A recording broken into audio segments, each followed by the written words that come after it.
Our scripture this morning comes from Exodus 15, and it's just one verse, verse 13 of what is called the Song of Moses. In your steadfast love, you led the people whom you redeemed. You guided them by your strength to your holy abode. The word of the Lord.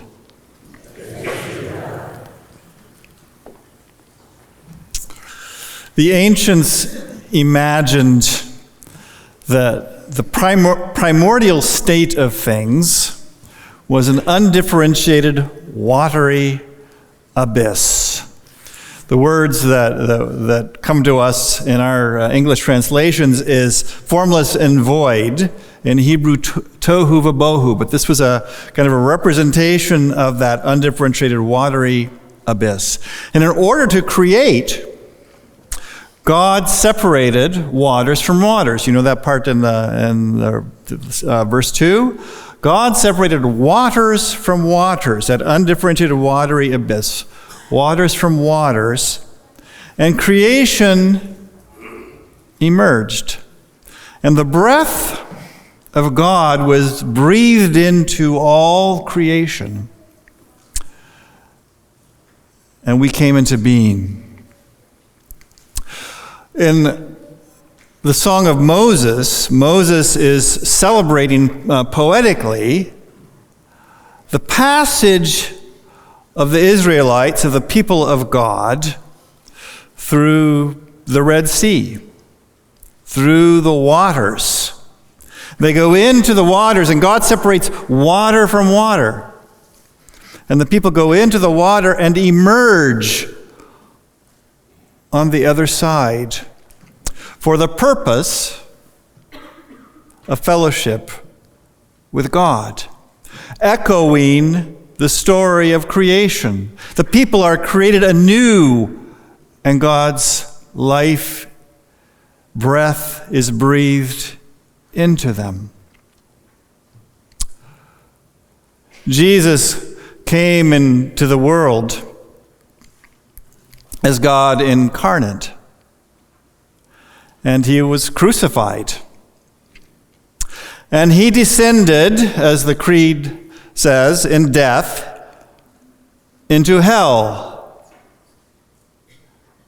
down into the depths of death and chaos and loss.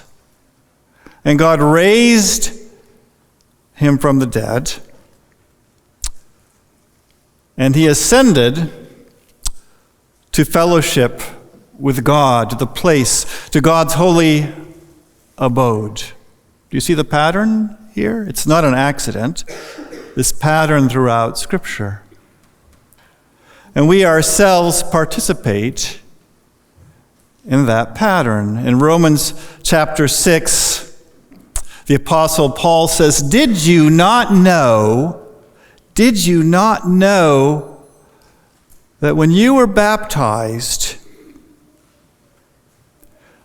you died with Christ? You went into the waters of chaos and death, of tohu vabohu, and you rose to walk in newness of life, to have the breath of God, the very breath of God, breathed into you,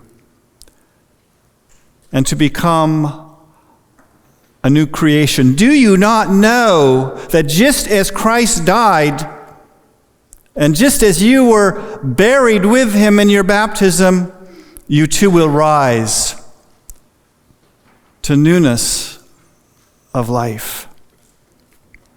Today in our All Saints observance, we remember those who have died in the life of our congregation, part of our community in the last year. And for many of us, there are others who have died. We have experienced death in many ways in the last year, not just the precious souls whose pictures we will see on the screens. And today we remember that each of these precious souls treasured by God, we remember that they go down into death, but that God raises them to newness of life for the fulfillment of their eternal purpose, the purpose for which they were created, fellowship with God, to know as they are fully known. The scriptures use water in a different kind of way, different in multiple kinds of ways. Water is not just a reference to the undifferentiated watery abyss, to chaos, to tohu vabohu. Water is also a source of life. It's refreshing. It's necessary for all of us. And so the scriptures also speak of the river. John imagines the river of life flowing from the throne of God. This river that sustains and gives life and renews. And so today we remember, in our imaginations, we imagine being gathered with the saints, those precious, precious, treasured souls who have gone before us, gathered with them at the river